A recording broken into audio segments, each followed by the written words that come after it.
All right, so welcome back, everyone. Today's class is going to be a two-part lecture interactive with a series of activities that aim to prepare you for visual analysis number two and recap some of the historical context that we've discussed, read about, or seen in the museum visits for icons and images. So what I'd like to do is begin with a few slides from a PowerPoint.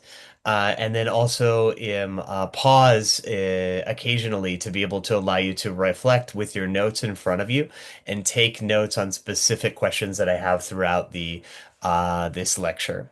Okay, so our first slide is to recap a comparison that we've seen, at least the first image on the left-hand side, the Triumph of Bacchus, commonly known as Los Borrachos, or the drunkards, from Diego de Velázquez in 1628, and put it into dialogue with a moving image, one of actually the first films that was produced in the origin of film in filmmaking and moving image making at the end of the 1800s. So here we have on the right-hand side a still film or a still image from one of the first commercial films by the Lumiere brothers in France from 1895.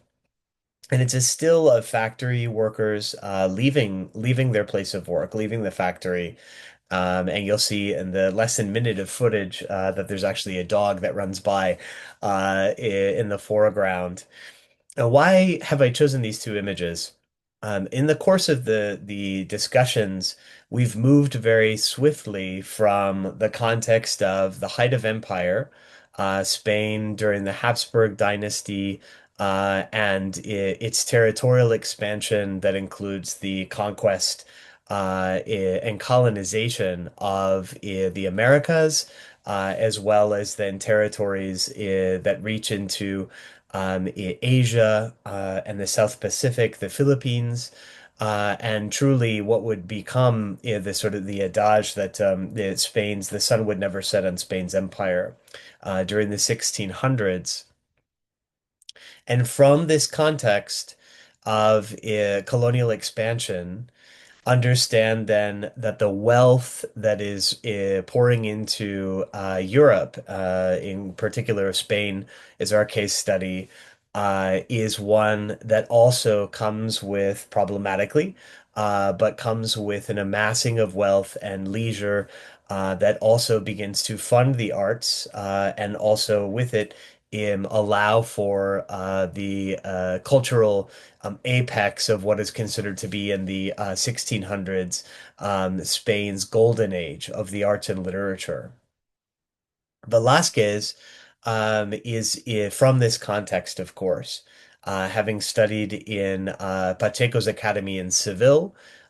He would be trained by one of the great masters and actually be brought up with, so to speak, with some of the great painters of his generation.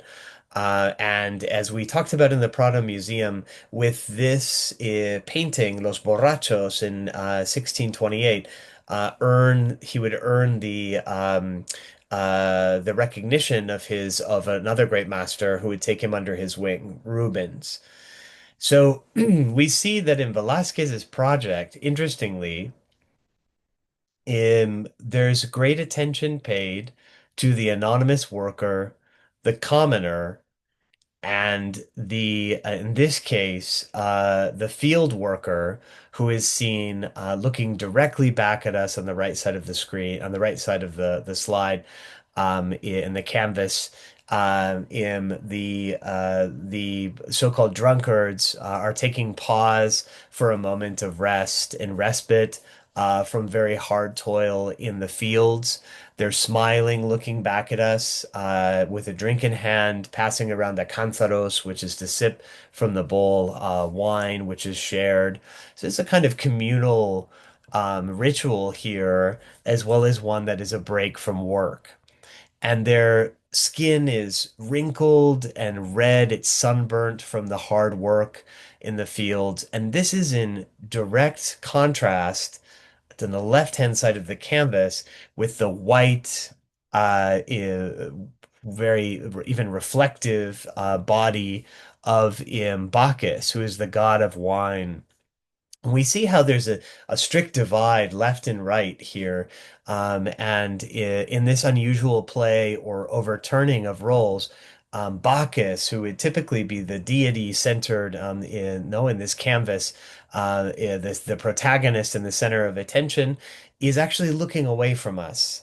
And instead, we as spectators are interpolated by the commoner, the worker, the anonymous peasants who are taking pause in their field to partake in this ritual. There's a kind of dignification and even glorification of peasant workers in their everyday environment and particularly in work. This is the first time that we see an example of a decentering of a deity, of a decentering of in this case, Bacchus, a Roman god, or if it were, we're using the Greek terminology, it would be Dionysus, in favor of the commoner, or the worker, the peasant. And in this sense, we see that Velasquez, even early in his career, such as in those the Triumph of Bacchus, would gain the attention of some of the great masters well established in Renaissance painting and Golden Age painting, specifically because he is playing with this overturning of expectations. And particularly the overturning of a dynamic where the deity is displaced here by the anonymous peasant worker. There is something particularly interesting about this because it tells us that there's great attention to the working classes at the time when in this sort of structuring of wealth in the colonies or from the colonies and extrapolation of wealth is one that it comes to the from the so-called old or to the new from the new world to the old world to use these terms and reaches the metropolis and structures new social classes. So this is part of our socio-economic and political transformation that comes with this cultural revolution as well. All of these things are co-imbricated and go hand in hand together.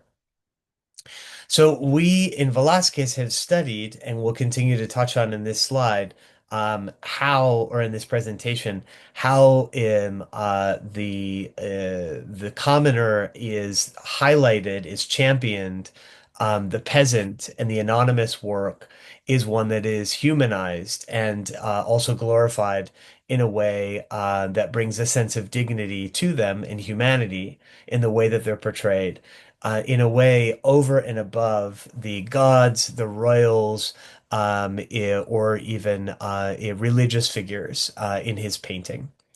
Now, I'd like to say if this is the early modern context, then it's interesting to note that in the very origin of film, and here we're talking about centuries later, we have fascinatingly the image of anonymous workers again.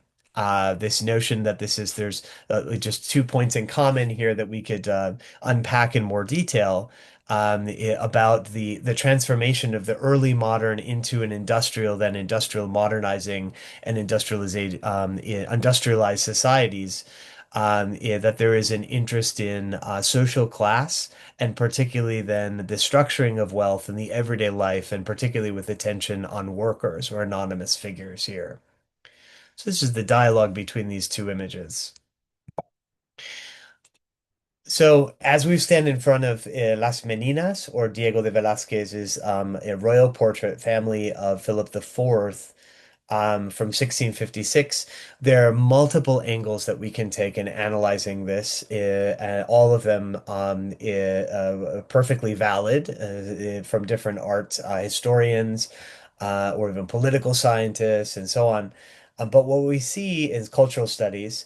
But what we see is, for the purpose of our class, how Diego de Velázquez here in this championing of the working classes has painted himself, the painter, the worker, inside the canvas.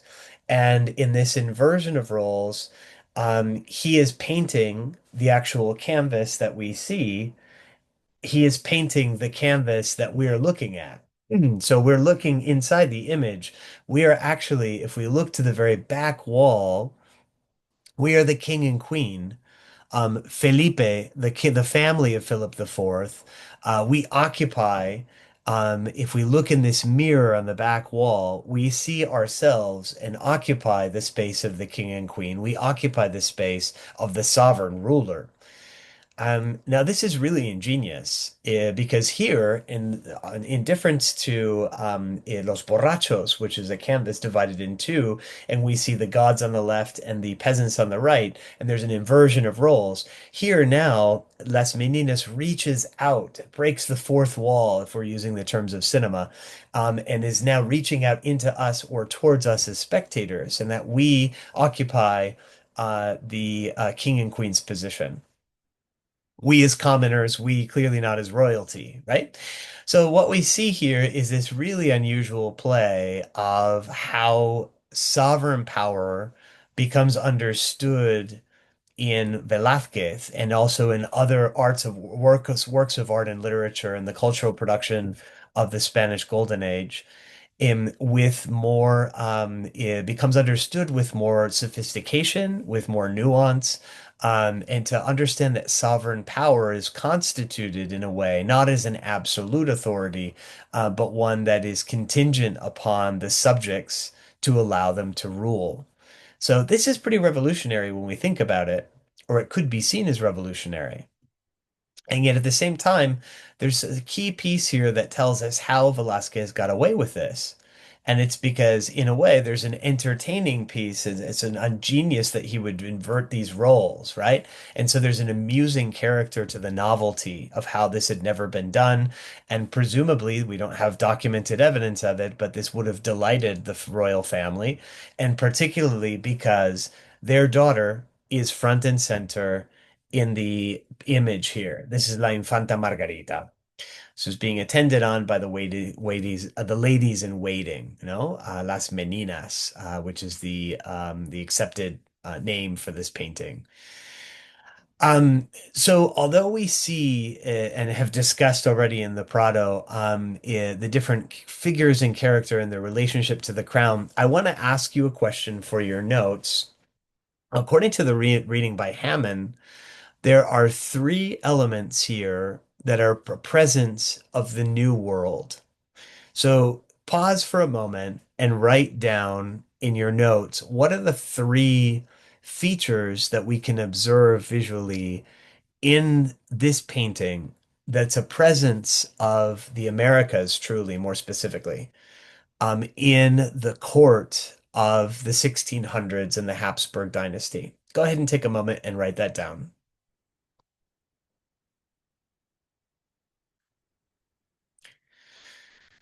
Once you've finished writing, like to take a look at one of these three elements in more detail because it ties very specifically to the critique that we're studying in class about the presence of the New World in or the presence of the colonies in the empire. In the court, as close as the court, we can understand that many of these exotic objects or objects that would be in demand precisely because they were imported into the Spanish court or the other royal courts as well in Europe as objects that were from far away, that were exotified, that were considered to be unusual, expensive curiosities in a way. We see that the princess or the infanta is being offered a on a silver plate a small jar that looks like she's being offered a drink, something to drink, maybe a glass of water by one of the meninas. Estrella del Diego, who is the first woman art historian to chair and be president of, and currently is president of the Royal Academy, San Fernando Fine Arts Academy, has an excellent talk and publication about this work, which has totally turned on my head the way I see this painting. In other words, in a way, it's a political act because of how it's made me view this, it changed my way of viewing this forever in the sense that I always see this detail now in one of the objects that was imported into from New Spain into Europe, according to Estrella del Diego, was precisely the búcaro or the clay jar, the clay vase that the Infanta Margarita is being offered. And if we trace this back to its origins, Mexican peoples would create these clay vases, actually mixed with chile. They're from their earth, and just like any clay would be, but mixed with chile. The idea being that she's not being offered something to drink, she's being offered something to eat. Actually, there was in Mexico practice, indigenous peoples would nibble on some of the clay jar itself, so it was edible.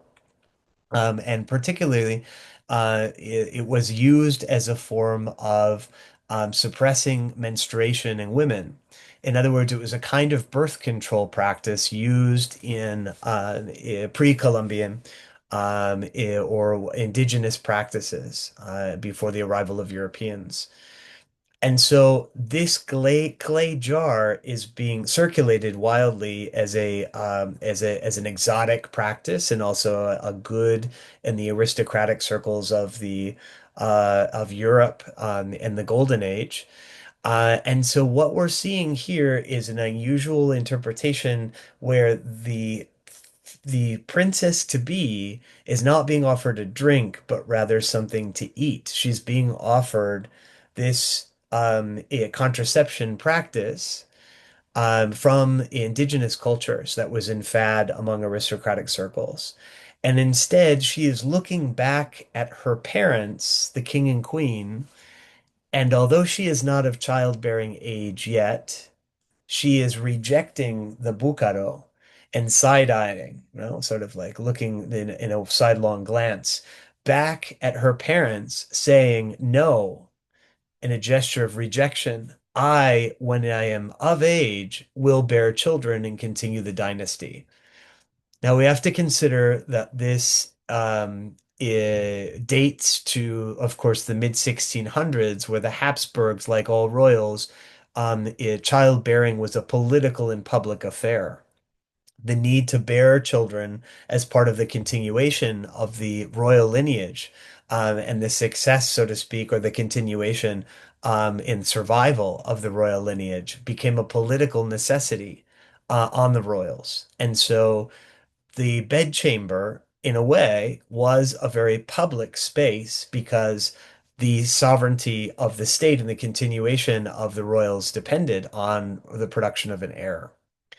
And here we see that a very young princess to be is looking back at her parents in a gesture that's complicit with this role and also rejecting the any kind of potential poor influences that might be in fad among the royals at this time, including those imposed on her, offered to her, almost like a temptation from the ladies in waiting. So this then accrues a wholly new value on this painting of how we can read it in relationship to the royals, the practices of goods that come from the New World, and also how the ladies in waiting have a specific role in the palace, one that is also being rejected morally in a way out of her duty and obligation to continue the royal lineage. Now, next, I'd like to point out here that this canvas is in a way questioning what we understand to be the old regime. Now, what is the old regime, if you remember from your notes? The old regime is defined largely as the ruling powers of an old world in which the monarchy, the aristocrats, or the nobles, the nobility, inherited from an old feudal system, a medieval system still in place at the height of empire and into empire. And then also the church, in this case, the Catholic Church, are the three main structures of power that would rule and establish some kind of continuity in their rule into the height of empire and the expansion of empire. Of course, during the enterprise of colonization, this is also why the mission communities would be established hand in hand with the enterprise of the conquistadors, right? So we have, in other words, this dual institution, keeping in mind that the crown and the church could both condemn somebody to death or hold somebody on trial, hold them, give them, an inquisition or an interrogation, and then choose to either pardon them or condemn them or hold and so on and detain them, which gives us the sense that both the crown or the state and with its military and the Catholic Church, in this case, in the case of Spain, co-governed in a way for centuries. This is what we refer to when we talk about the old regime.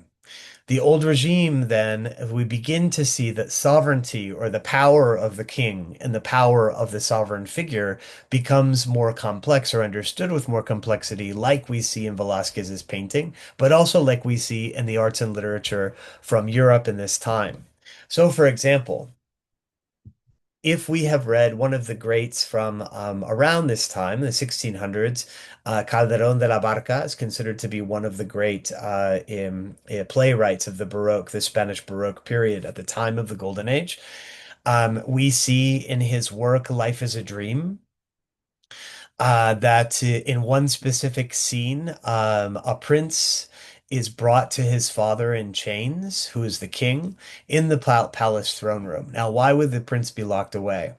The short of this is that at their play opens knowing the history that there was an omen. That the king heard that he would be overthrown one day by his son, and out of terror, then he locks away his son in a tower, not knowing his son, not knowing that he's a prince. And so this is the storyline, of course, of many classic Greek tragedies, including Oedipus, but certainly also in many modern tales that are told and retold time and time again in variation from this. So Life is a Dream, La vida es sueño, ensues where at one point the king allows his son to be freed, but is drugged.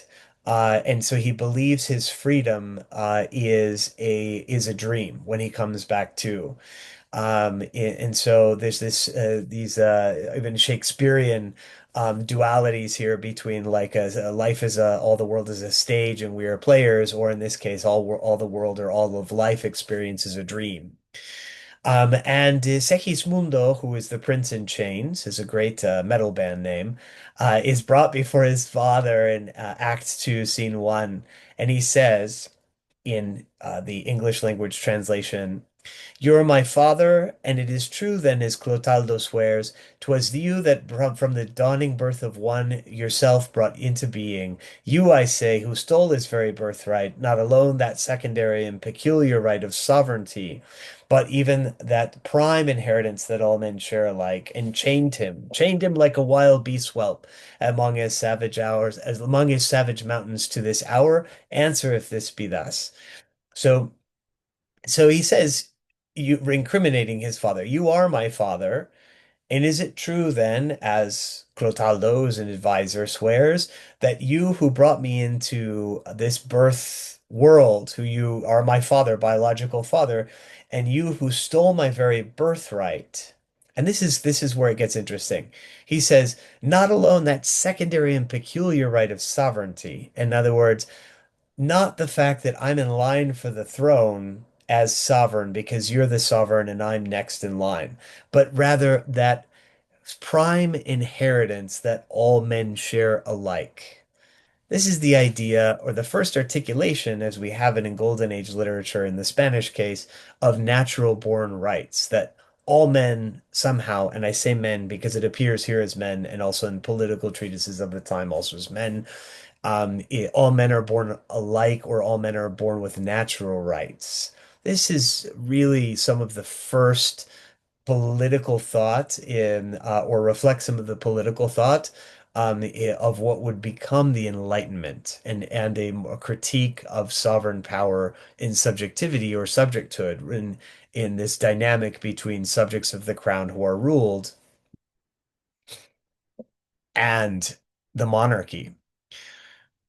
So if we look at the English case, for example, Leviathan, which is a landmark work from Thomas Hobbes, Leviathan's secondary title is The Matter, Form, and Power of a Commonwealth, Ecclesiastical and Civil, is from 1651, the same century.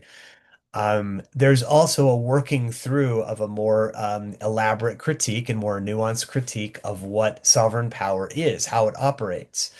Now, in Leviathan, there's all kinds of critical writing about it.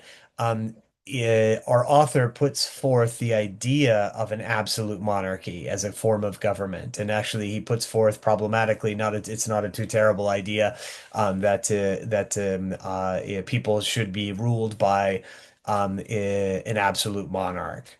But there's a lot of caveats, and this is why there's a lot of contradictions in his writing or in Hobbes' Leviathan.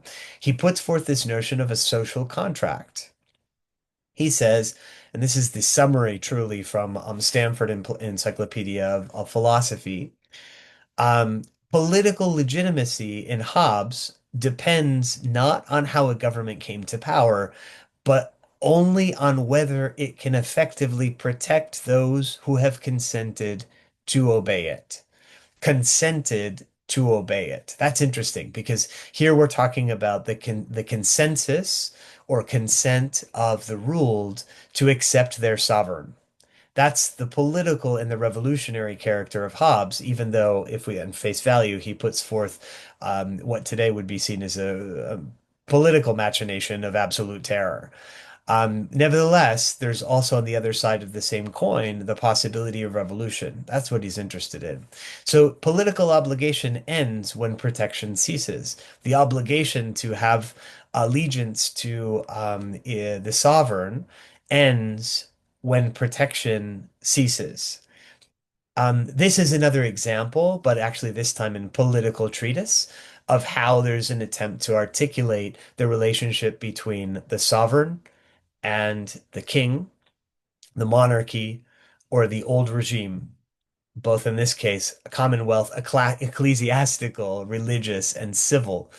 And in this case, a kind of social contract here shown where visually, where the king, the sovereign, is in a kind of icon made up of all of these subjects. You see how all these people here are constituting the crowd, the masses constitute the king, or at least sovereign power. It's fascinating because it's even before an understanding that sovereignty would reside in a we of we the people, is the idea. So we're going to pause here and continue with our critique in the next bit by discussing the Enlightenment from the 1700s, moving into the next century. Before we do, I'd like to ask you in visual analysis too to choose an artwork from the Royal Academy from any period in the 1500s, 1600s, or 1700s. When you analyze your piece, consider where it comes from. Does it come from Spain? Does it come from New Spain or another part of the New World? Could come, for example, in the collection from the Philippines, from really any other place that might not necessarily be Spain. And if that's the case, if it is territory under Spanish rule, and it comes from a colonial or New World perspective, then that's something certainly to keep in mind, of course, in the content of what it is you're writing about, is the historical background of the historical context and sociopolitical context of the choice of work. Okay, so I look forward to reading them. Please don't forget to use the visual analysis as your guide.